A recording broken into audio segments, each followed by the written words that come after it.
I'm Rawr. angry about tech. When did we all get this dumb? Almost only counts in horseshoes, hand grenades, and nuclear warfare. I don't see any bodies, so it doesn't count. I'm angry about tech. I'm the chef. I want to hear one thing. Yes, chef. Come on, man. Use your brain. The Why I'm Angry podcast starts now. Okay, it's the Why I'm Angry podcast. We are back. It is Thursday, and we're just, getting into some of the things that have been happening around the world with the UN. We're going to talk with Maugs here. We are here in the Freestyle Man Cave studio. Make sure that you're getting on and supporting our podcast by getting some merch at the new merch store. Get on our website. We've got some new ways that you can help us out and support us. We're closing in on that 50th episode, and we're just going to celebrate here shortly. And Moggs, you're here. You're back. Okay, yes, good to see you again. Glad to All right. hear things are going well for you. Good to check in. Been a little while. I think the last one we were in July. We had the issue with Honest Abe, and we've done a little podcast with him Yeah. recently, and that's on our website. So get on and check that out to find out what's going on with him. But yeah, we're going to talk about the UN. And this is one of the things that I talked about a couple podcasts back or a couple episodes back, weeks back, that, when the UN takes over a country like Haiti, as the police force, you think, okay, they're just going to come in, do some security stuff, but where does that lead to? No country has ever called the UN to come in and just police, just be the regular police because they've had too much gang violence and crime. And so I thought it would be good if we figure out what the UN is. So Moggs, I know I put you on the research assignment to kind of figure out, to kind of do some of that. Sure. So Yep. what is the UN, and Okay. what's the purpose? Well, the UN started in 1945, right after World War II. And as you probably know, the idea was for a bunch of countries to get together and try to establish world peace. And I think their charter, it talks about three different things. They wanted to have a collaborative effort where countries would get together and develop ways of preventing war. It also talks about then the capacity for it to reach out across international borders and maintain health and welfare for people. And then third, and more recently, they talk about climate change. So their initial efforts were very wide and kind of general in terms. And certainly the idea is good. It's done. Actually, the United Nations has done a lot of good things with helping maintain peace, or at least minimize war in Africa. They're very active in Africa in terms of prevention of genocides. They've helped a lot with global pandemics. And they do a lot of catastrophic work when there's catastrophes hit with hurricanes and tornadoes and tsunamis. So I think their intent has always been good, and they've done a lot of good things. But it's kind of like, the old adage that there's a place where some people get too big for their britches. And what happens is they start to reach into other aspects of society and nations in a way that may not be quite beneficial in the long run. The other big thing to keep in mind is the United Nations was developed only as an advisory role. It had no legal or authority to tell nations what to do. It was primarily or to control nations or to manipulate nations. And that's what we're starting to see a little bit of now, is its fingers in national events and circumstances, and in ways that can be quite worrisome in the long run. So from a shift towards a purely advisory role now to the WHO, particularly now as a global healthcare guru, is what they would make themselves out to be, it's become an issue of what their ultimate role is going to be. So in terms of its content and its makeup, its structure, it's really got 6 major components to it. There's what they call the Economic and Social Council. There's United Nations General Assembly. There's the Secretariat. There's the United Nations Internal Court of Justice. And there's United Nations Security Council, as you know, as the permanent members. And then there's United States Trusteeship Council. Those are kind of the 6 main structures of United Nations. Now, under those, they have a lot of agencies. There are 15 different agencies. And this is where I want you to think about these agencies. It's kind of interesting that as I read through these, its fingers reach into the areas of banking, finance, healthcare, and social issues in nations' lives. It even goes into the educational aspect of nations' lives. So here's some of the more important ones, and think about this in terms of national, or I'm sure global economy. First of all, there's the World Bank. There's the World Health Organization, or WHO, you're familiar with. There's International Monetary Fund, IMF, that regulates loans to countries and nations. There's United Nations Educational, Scientific, and Cultural Organization. There's United Nations Industrial Development Organization, and then there's telecommunications. There's United Nations International Telecommunications Union.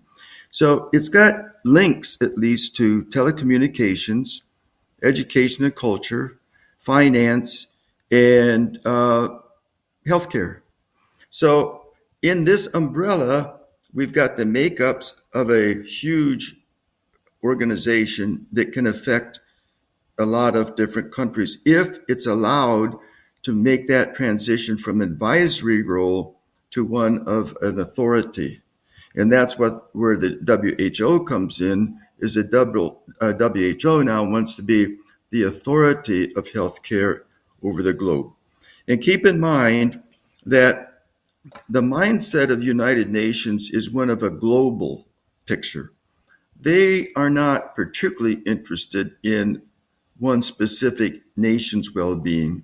They're interested in an egalitarian role where there's a leveling out of wealth, and you can see that in that the favoritism that's shown to specific countries and the bias against countries that have means.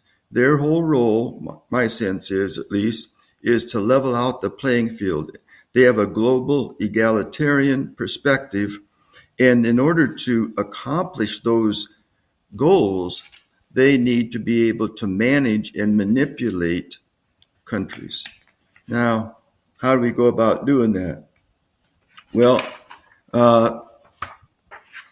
there's part of the problem that we have now is that it's wanting to become involved in controlling how countries do their own sovereign activities. For example, healthcare probably is the most recent one with COVID. When COVID first came out, what was the big authority? Well, WHO came out right away and said, well, this or that or the other thing, and half of it was true, half of it was falsity. But they were regarded as the global centerpiece for information regarding COVID. Yet they did not investigate China right away. It wasn't until months and I think a year or so later that they finally got into China, and they were prevented from actually going into the lab where the virus allegedly spread from. So they really didn't accomplish anything when it came to that. But yet they felt that they had the authority to do that, and the authority to tell people how they should handle COVID.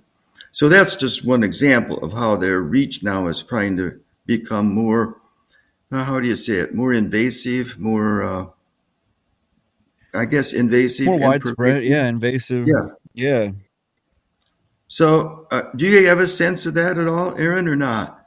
Yeah, I mean, I was just kind of jotting down some notes as you were talking that, you know, I talk about setting a precedent all the time about, that this is the beginning of a slippery slope, and maybe the first thing we did on that beginning of the slippery slope is to, give a certain group some power to overreach on something or overlook, see the bigger picture. And at that time, those people that we give the power are in it for the best of in your best interest.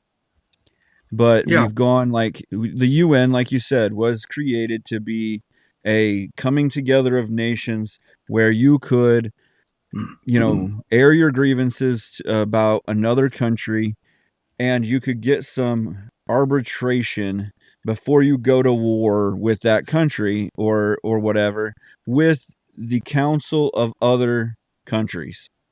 We're just kind of a big organization, so the network, kind of like if you joined a business group that in your field, if you joined a doctor's group, or if you know and you could share your like-minded ideas and stuff like that.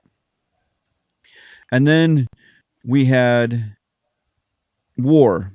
A war came out, and so the UN, trying to keep peace, everybody donated so many soldiers to the UN, and then the UN doled out those soldiers to the places that they needed. And so now the UN has a security force. Yeah. And then the UN says, well, we've got a security force, so now we need, now we can, we'll get some people that are knowledgeable in healthcare or in science, or what, or education, or whatever that the world needs, and we'll try to advise on that. Instead of bringing those people from their countries, now the UN is kind of working on their own as their own entity. And yes, we still come together, and we speak at the UN summit, but the UN itself has enough body to it nowadays that, yeah, like you said, it's starting to kind of rule itself, and it's starting to, like you said, put its hands in other people's business. And Yeah. I think so, I ask myself sometimes, I mean, is it wrong to be wary of these large global organizations like the United Nations or the World Economic Forum, the International Monetary Fund, the European Union? Is it wrong to be wary of these large organizations or have a little caution? And the reason I think that people are a little wary is that uh, some of these are very quickly politicized. These very quickly become political megaphones for narratives. And the other thing is, there's no real safeguards. There's no accountability to them. So if they want to do something that it by fiat and declare, well, this is going to be what it is, they're not bound by election like we are in the United States in a democratic nation, they can do whatever they darn well want to do because they don't have to be accountable to Right. a nation or the nation's population or populace. So I think it stands to reason that these large global organizations need to be looked at with a large degree of scrutiny because uh, they can go off rail pretty easily and not be accountable to anybody and not have any way of safeguarding them from doing that. The other big thing is when you think about that is that you know there's a tendency for legacy media to say, oh, that's just a conspiracy theorist, you're a conspiracy theorist, yada yada yada, whenever you Right. question something that is maybe beyond its bounds or beyond what the legacy media feels is right and proper. But I think the difference is kind of a difference of philosophical basis. There's people who kind of live by principle, and when they go into something, they try to examine it, analyze it, reflect on it, sometimes even test what works and what doesn't work, and think of what it might result in both the short term and the long term before a decision is made. So they follow more of a prescriptive way of making decisions. But on the flip side, there are those who are more reactionary. They let anything in the world happen, whatever they want to. And then after the fact, they say, oh, this isn't working so well. Well, it's too late to do anything about it. It's established and we've got to go with it. And we end up with circumstances, and you can name thousands of circumstances that happen in our country's government and other countries where an idea has gotten unleashed without any safeguards or serious thought for what the ultimate consequences would be. And obviously, the most current one is artificial intelligence. Artificial intelligence now is used by big tech. We use it all the time, but are there any safeguards established? No. Is there any organization that has control over it? No. Our uh, Senate and Congress are having debates over it, but nothing's been done. So it's going to be after the fact, when things start to go sour, that people are going to look backwards and say, gee, why didn't we do something beforehand? Well, that's the reactionary approach to issues. Now, you take all that and you put it into a sense of skepticism or caution around big global institutions. That's why a lot of people have that skepticism. They don't want to wait until the horse is out of the barn. They want to think ahead and try to prevent things from happening. So that's why I think people need to understand that the skepticism or the caution or the worry about these big global institutions gaining power or authority it's important to do that. It's important people understand. And we can get into some specifics, and we'll do that in a moment. But do you have anything you want to add to that? Well, and if you look at it, look at the founding fathers of our country. It's only been a couple hundred years, and they were coming out of a battle with a country You're that right. was Yes, colonizing all over the you're right. world, and we were part of that colonization, and we were getting taxed because we weren't and because we weren't right there in that, ready to fight, ready to get into arguments with them and have, there was no representation for us, Yes, right. and we were being taxed to high heaven. And I feel like, you know, the farther we go up the chain, the less and less the government cares as much about you as much about the dollar signs that are coming out of you. And so, you know, there are certain things, and this is kind of what I just wrote down, is there are certain things that a government provides for you. or are supposed to provide for you. So they're supposed to be to give you the opportunity to get to have your needs met. Yes. However they do that is however they do that.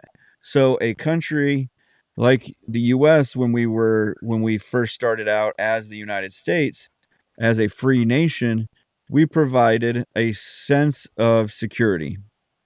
Right. We had a security force. And so you start checking off the boxes. UN security force. Check. And then they provided us a monetary system. Some kind of system to be able to trade between its citizens, right? Yes. Right.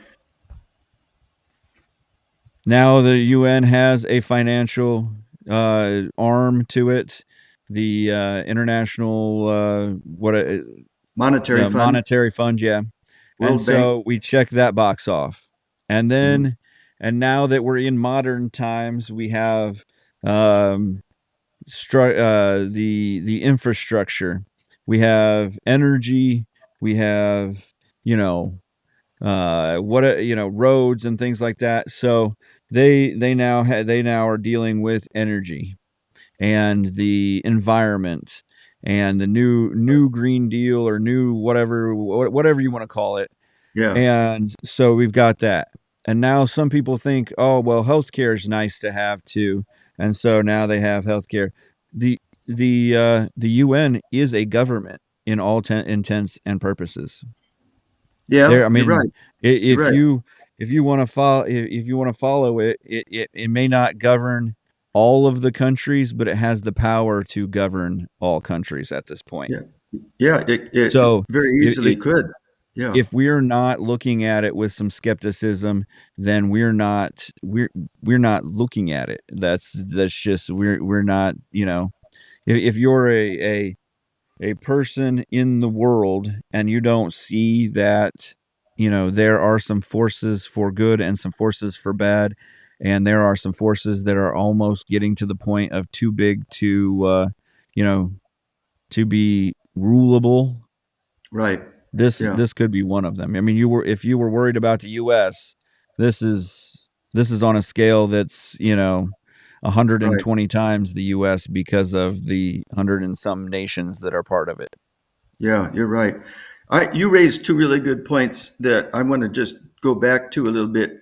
And the first point you raised, I thought was really good, and it going back to the founding fathers.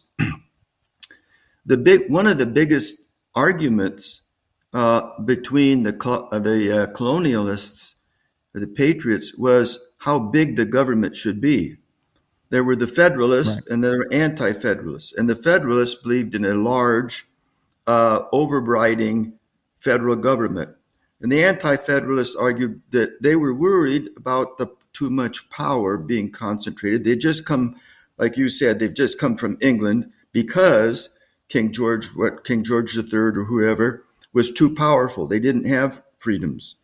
So they just coming out from underneath a high authoritarian government were very skeptical of having a large, powerful, overriding government. And that's why they fought and fought to establish the Bill of Rights. The Constitution was established first, but the Anti-Federalists said, we want more individual rights. And that's when the subsequent Bill of Rights were fought. So that goes way back to our very foundation is that decision, that discernment, how big do we allow the federal government to become before it begins to act independent of the individual people's desires. Remember Abraham Lincoln in his Gettysburg Address said, he wants a government of the people, by the people, and for the people. And that's been a premise rich in our tradition that it is the people's country. It's the people's government. It's not a top-down authoritarian government, but it's a bottoms-up government that our representatives should represent us. The other issue that I thought was really good you raised is that of the distance between an individual person and not only our federal government, but you add another layer of complexity to things in a global scale, how is an individual person or a group of person going to have any bearing on what the United Nations does? The further removed you get from a person or individual person or group, the more layers you build, the more bureaucracy you build.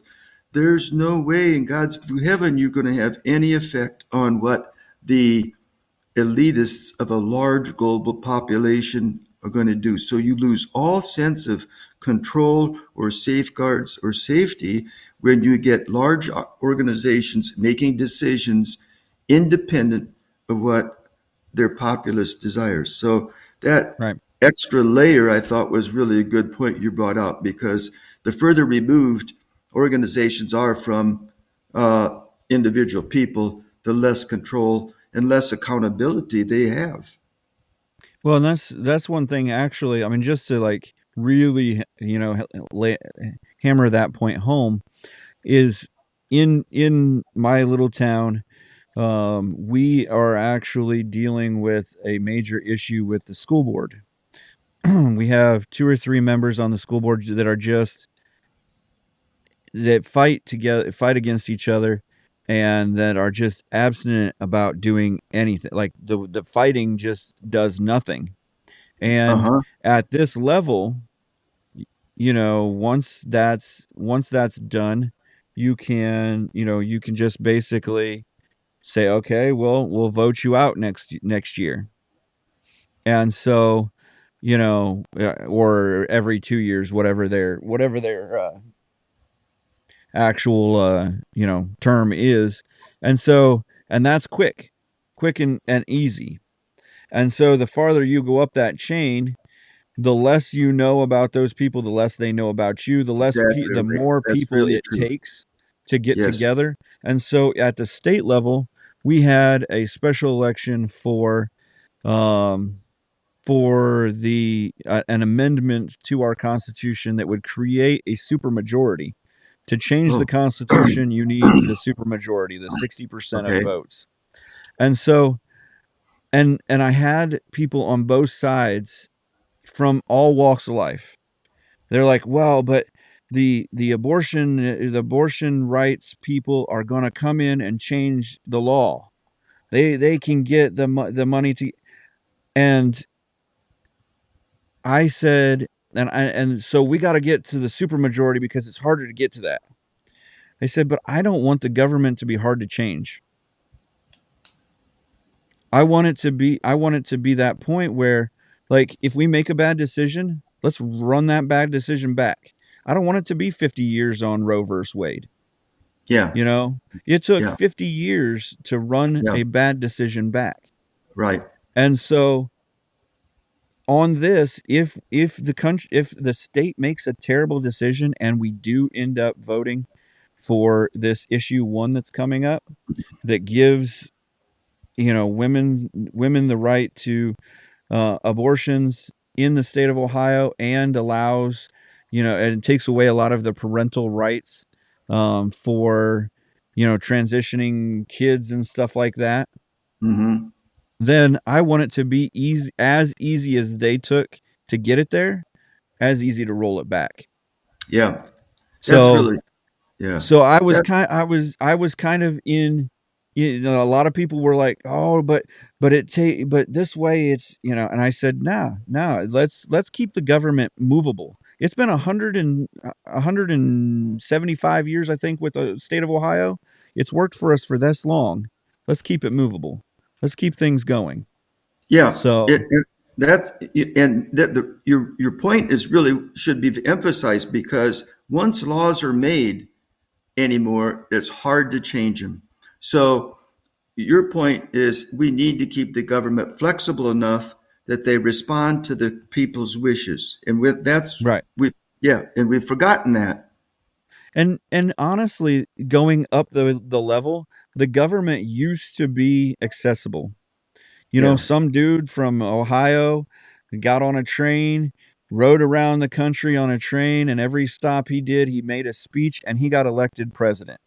Yeah. you know, and Yeah. he was, and it wasn't that he just, he was the nationally known, he was the least known person. Grover Right. Cleveland wasn't known by anybody, Yeah. but he went on this, I think it was 82 stop train tour, Wow. and every town they stopped at, he made a 5 to 15-minute speech, jumped back on the Yeah. train, Yeah. and he got press at every stop and everything Yeah. as he got going. And with just that little bit of grassroots movement, he's Sure. probably one of the greatest grassroots presidents that we ever Yeah. had, that Yeah. just, came out of nothing, worked had no national recognition, had built himself an empire, and But he was became. but he was among the people and he That's knew it. the people. And that's That's your it. point. Yeah. Is that he could govern from that. And that's why at one point, all, in the beginning, um the same thing was with Congress was a part-time job, which is why you think they're never working, is because it's still scheduled as a part-time job. You can go home, you could work a job, you could do that thing. And so in the beginning, they had their farms to work, and they had Yeah. their jobs That's and true. land and all that. Yeah. And then they Yeah. would, once or twice a year, they would go for a month or go for a few weeks and do the work of the country for only a few. It only took a few weeks because the country was small, it was flexible, it was Yeah. movable. And now we've gotten to the point where we can't even elect a speaker of the house. Yeah. That's And really you sad. know Yeah. so but this, essentially, the farther we go out, the farther we move it from your Yeah. local government, the less your care, the less they care about your actual care or what you actually think, and the more they can just put in what they want to think and what they want, to be as the government. So, Right. you didn't want health care. I told somebody during one of the elections, they come up to me and, "Oh, are you voting for the man?" And this was during Obama's election, and I said, "Well, I guess if you want to talk about the white guy that owns a business, because that's who the man is, right?" And she's like, "Well, I don't want to buy a insurance company." I said, "Well, you bought AIG just last week." Yeah. Yeah. And she goes, "What?" I said, "AIG is one of the largest insurance companies in the world, Yeah. and the country just bought AIG. So congratulations. You're a Yeah. proud insurance company Sure. owner because you love the government so much." Yeah. And she had no idea how to respond to that. I said, "I'm sorry. I didn't talk like a pirate because it was Talk Like a Pirate Day." And I said, "R, have a great day," and walked Yeah. away. And so it was just, it's just the education level of where we're at. People, there are good people out there. Oh And yeah. most of those Done. people are the people that you surround yourself with that Yeah. care about you. Those Yeah. people aren't in Washington because they don't know you. Yeah. They And so don't. they're not Yeah. going to take great care of you. They're going to Yeah. take great care of the people that they know and the Yeah. people that they love Yeah. and the Well, people that get them elected and get them money. yeah, and you touch on another great point, and that is the lack of transparency in large organizations. They don't know. We don't know what's going on behind closed doors. We don't know the things that large global organizations are planning. Here's one for you about the WHO now from the United Nations wants to develop a new body called the INB. It's called an Intergovernmental Negotiating Body. So they're going to put up for a vote, I think, this spring in 2024.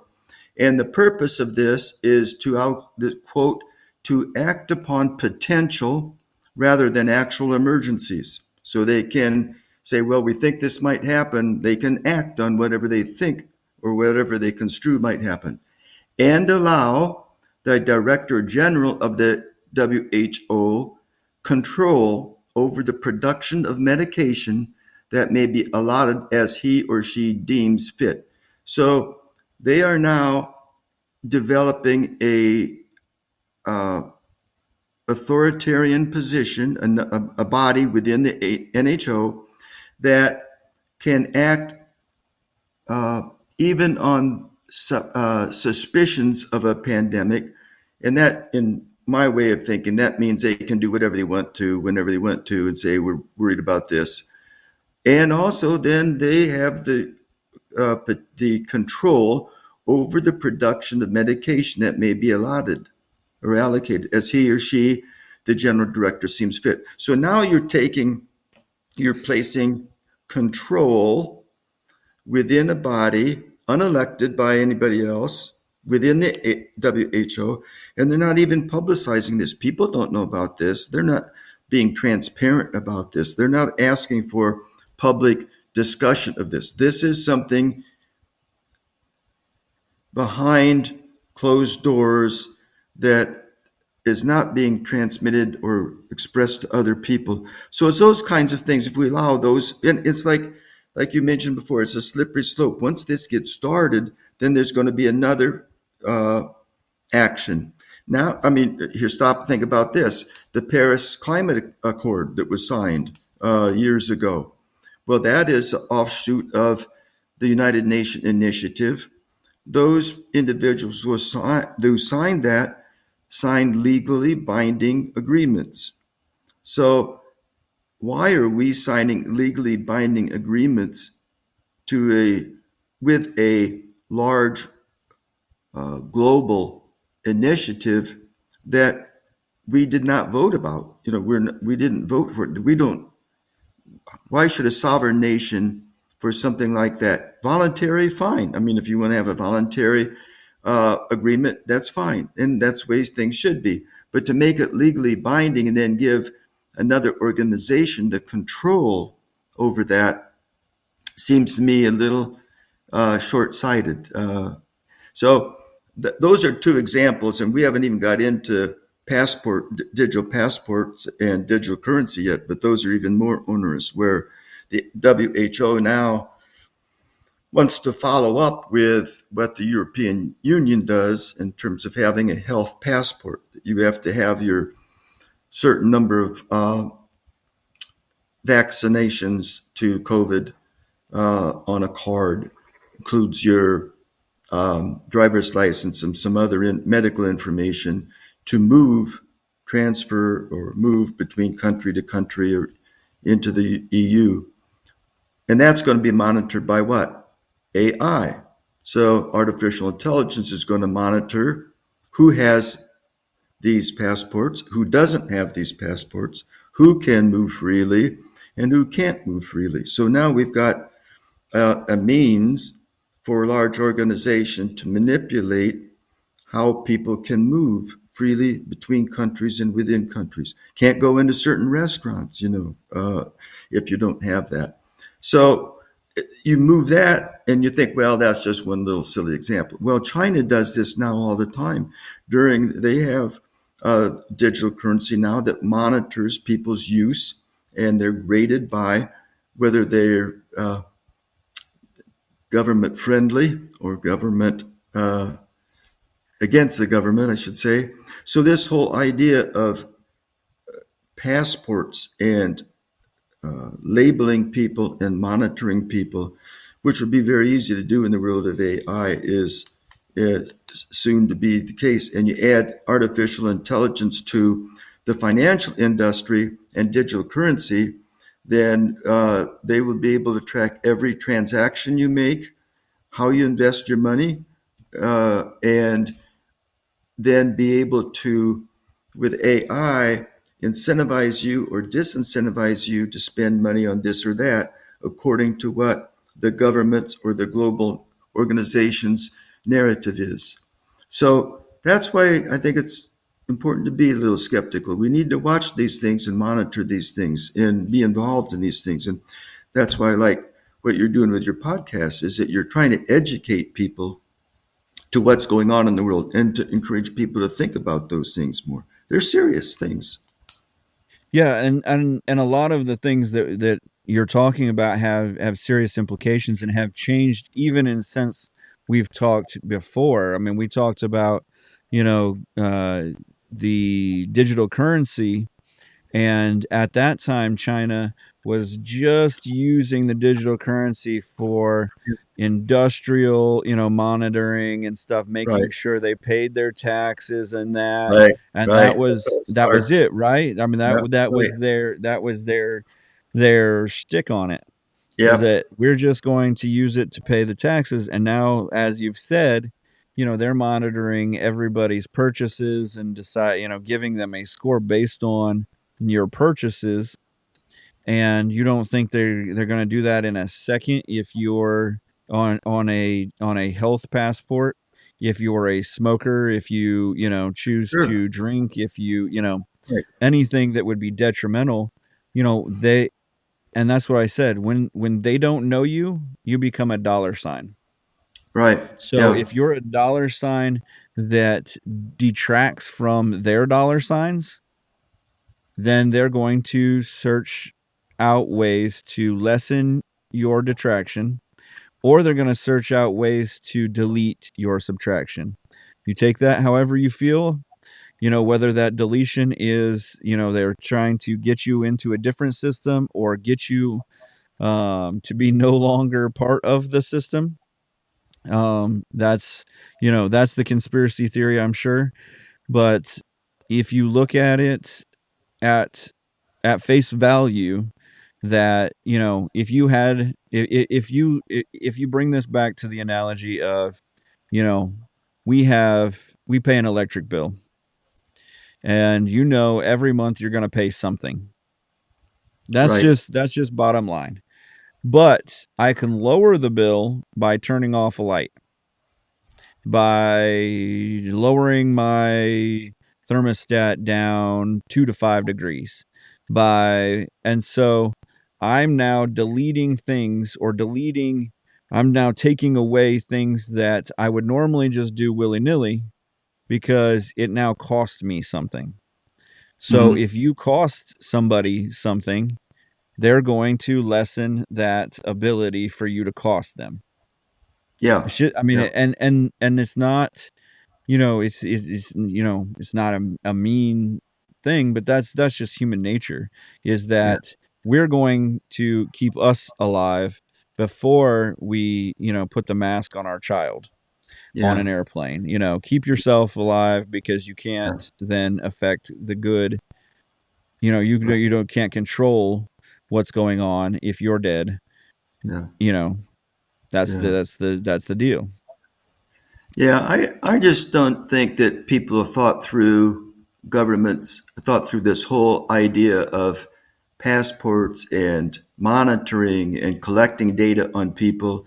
If they were, here's a question for you: if they were really benevolent about this, being able to monitor and track people, then why don't they experiment first on criminals who have been released from prison, or drug abusers, known drug abusers, or pedophiles? So why don't you put a computer chip in them underneath their skin and track and monitor them? Well, we can't do that because that transect or that that's against their individual personal rights. Well, but we can do it for the rest of the For the civilization, mass or population, yeah. for COVID. Why don't we, if we really want to control people's behavior and limit their freedom of movement, why don't you try it on people who are known to cause harm to society first? Why don't we? Well, because we need those people. We need I people don't to know. cause harm, because any kind of calamity is definitely a good way to make you the changes that you want to make. Well, So that's if there true weren't too. gun Yeah, violence, we couldn't control the gun population. If there yeah, wasn't if there you know if there weren't all of these mass shootings lately, we wouldn't be able to make the laws about, you yeah, know congregating in large groups. If there wasn't yeah, an insurrection, which we're finding out there wasn't, um, then we wouldn't be able, then they wouldn't be able to put together more security protocols. Yeah. Because honestly, something I heard this week also is in the insurrection that the areas that those people were in were free areas if COVID wasn't involved. Uh-huh. Okay. See, And I don't so know. they would have been able to walk freely in those areas no matter what. Yeah. But because COVID was involved, they had to go through a security checkpoint. And the reason that they're saying they trespassed is because they busted through the security checkpoint. And so people are going to prison for 7 or 8 years Yeah. for a rule that was made during a pandemic. Yeah. See how this all comes back Sure. around? Sure. Yeah. And that was started, you know. So it's See, it's all a good way, it all starts with a good bit of, we're trying to help people. yeah. Well, it's And it's painted then with it's painted with the whitewash of we're trying to do something benevolent or that's innocent enough. Well, right. innocent enough soon leads to this is the way it's going to be, and then once it becomes this is the way it's going to be, then it's codified in saying that's law and you've got to comply or else. Right. And then you pay the penalties for that. That was started out as, You quote, were fine innocent. when the law started. So I think skepticism is a good thing for our country. It's always been a good thing for our country. It doesn't mean that it should be mean or spiteful or vilifying people, but healthy skepticism to just take a step back and say, what's really happening? Do I really see what's going on behind the curtains? Do I understand what it is? What's it going to mean in the short term? What's it going to mean in the long term? Before decisions are made. I think that's something we need, especially now more than ever. That discernment, that trying to see what's really going on is so crucial. And I think that's something the general population in America has lost is that ability to discern what's really going on amidst all the chatter, all the clutter. And that's something we have to work really hard at as private citizens is to really to read, to think, to discuss clearly, to debate, to think logically and rationally, to look at the long term as well as the short term. But I think sometimes we're far too short sighted. And this whole thing with the United Nations and beginning now to have more and more control into people's movements, freedom of transportation, freedom of travel. That's something we really ought to think long and hard about before that goes any further, I would think. Yeah, definitely. I mean, this week is National Disarm Week. Dialogue, not arms. The UN is Okay. has put All right. together a disarmament program where you can bring in your weapons, and they want a dialogue and negotiation. Sure. And so this is the week for that. They I have see. Okay. different things all over the country, and so it's like you said. I Obviously a health passport could be a great thing. I Hmm. can see the positives where all of your health information is in one spot, and Yeah. you go on vacation and you get bitten by a shark. Let's go crazy. And they need to pump blood into you. And so now they have all of the information that says that you're this type of blood type, you've had issues with this kind of medication or this kind of additive to the blood or anything that.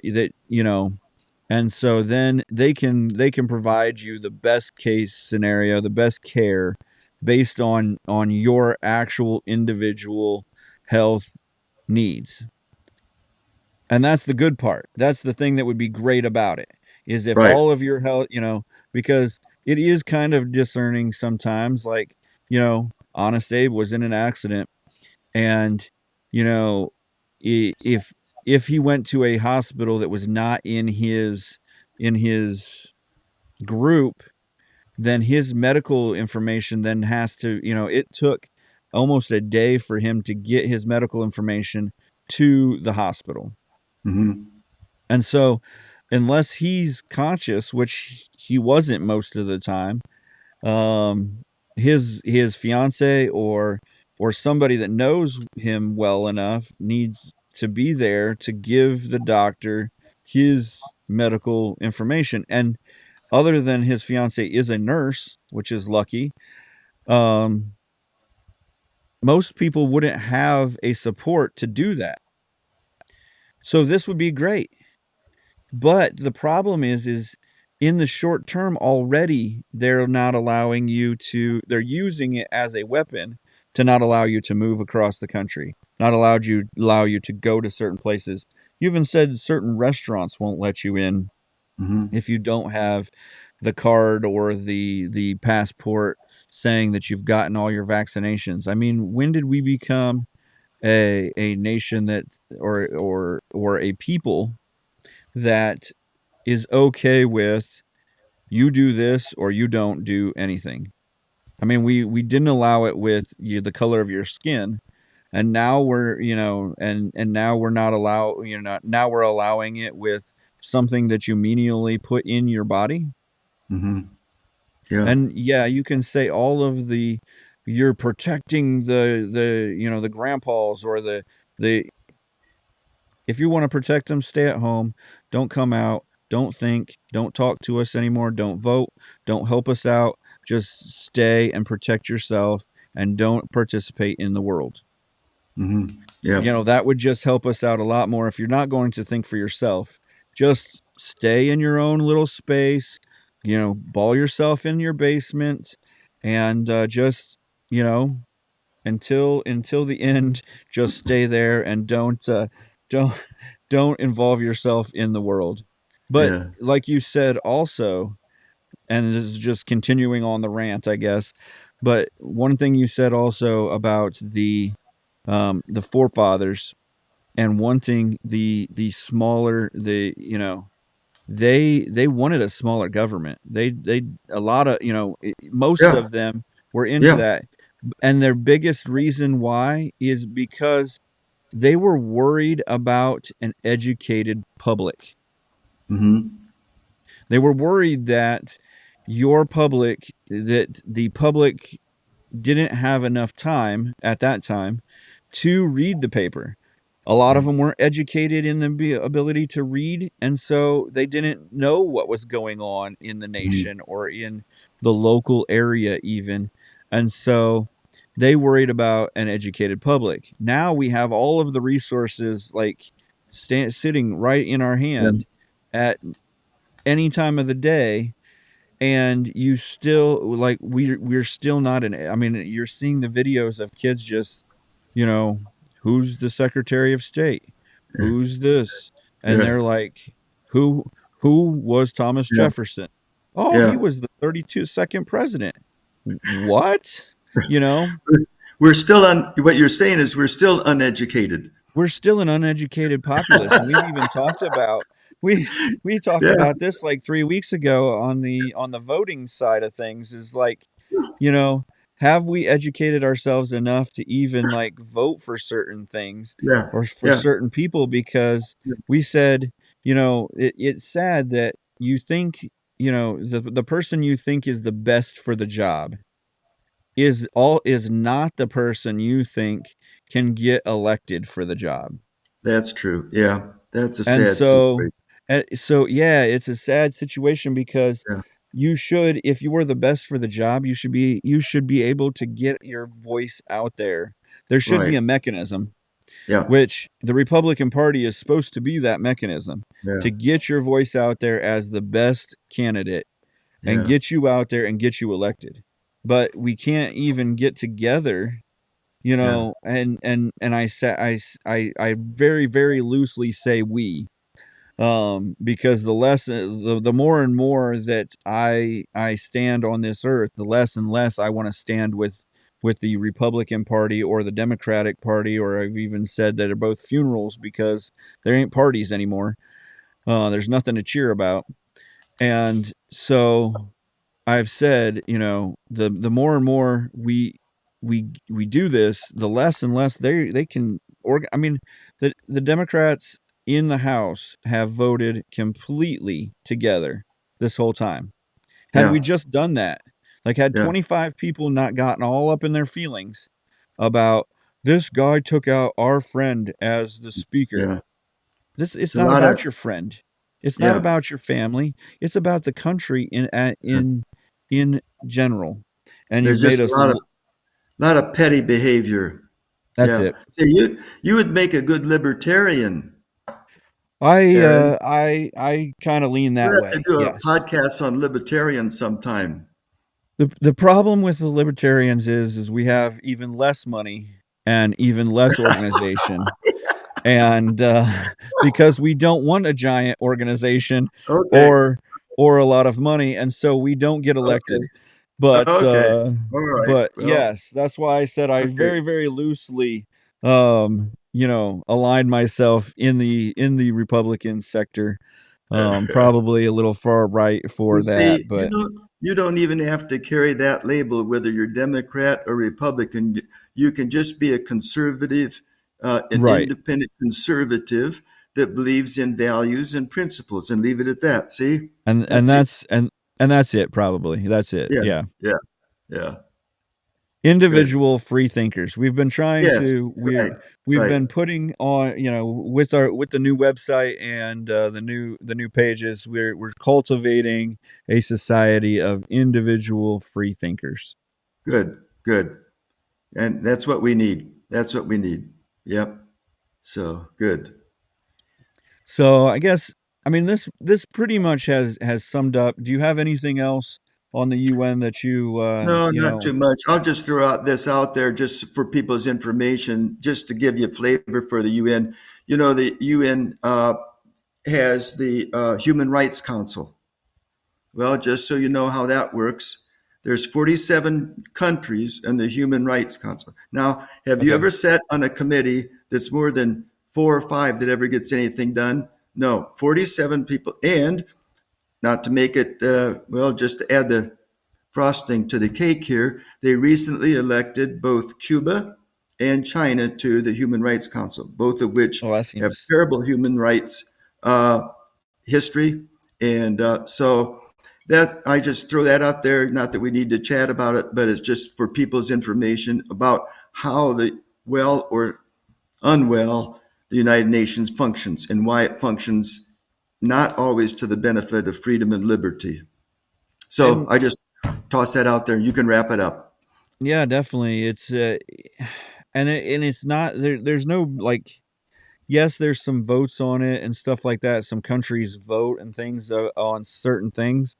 But like you said, 47 people, 40, if they say two minds, if you're a person of two heads, that you're unstable. I mean, think about a body of 47 heads. Yeah, Um, I it's don't. Yeah, chaos at best. yeah, And yeah, you add human rights organizations like China and Cuba that I mean, that would be like, it's like adding Iran. We've had a yeah, bunch of articles. If you go on the website, we have an article right now about the morality police for Iran, uh, and how there's another person who now can no longer speak, and is paralyzed because of the morality police. I mean, yeah. yeah, and I'm sure that for every one article we see, Oh, there are bet hundreds you're right. and hundreds of Yeah, issues with the morality police yeah. I bet you're right. Yeah, in Iran or different or other countries, yeah, because they're not the only ones that have a morality police. yeah, um you know any Muslim state has morality police. yeah. So I don't think for a minute that in the next few years that Germany is not going to have a morality police also. Right. They're one of Yeah, the new large Muslim countries. yeah. So, but anyhow, that's for another All right. podcast. Okay. But yeah, it's just great stuff. Good times thinking about how that we can be overwatched even better by an even bigger organization. The things that keep you up at night, right? That Yes. Sir. just how this goes down. And we've talked in the last few weeks and months about, if this is the end times, this could be how it goes down, and we may not know how it goes down, but Yeah. just keep your head on a swivel. Just keep Yeah. thinking about, keep your eyes open, and so that, there's not a lot you can do to stop it. But keep your eyes open so that you know how to make your next play. Whether that play is, is something that you are, rich and famous, and you can get into the right circles, and you can get some things done and change things, then all power to you. But if you're just sitting in your man cave studio, putting out the word, then you do what you got to do.